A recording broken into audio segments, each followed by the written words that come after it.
Before you begin, place the mobile system face down on an even, non-scratch surface. Removal. Carefully push up the edge of the left strap cover and then slide it off of the strap bracket.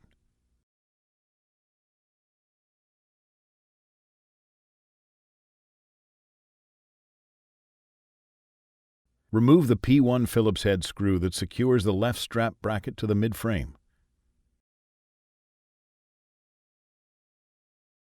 Remove the left strap bracket.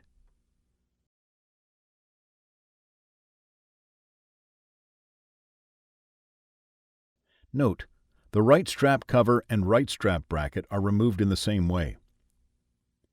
Lift the hand strap from its recess in the back plate and remove it. Replacement. Place the hand strap into its recess in the back plate and align the screw holes.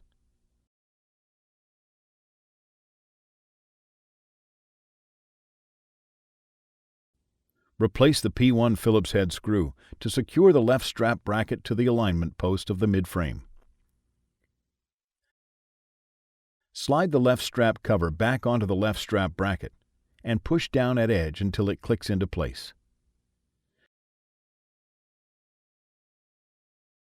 Note, the right strap cover and right strap bracket are replaced in the same way to secure the hand strap.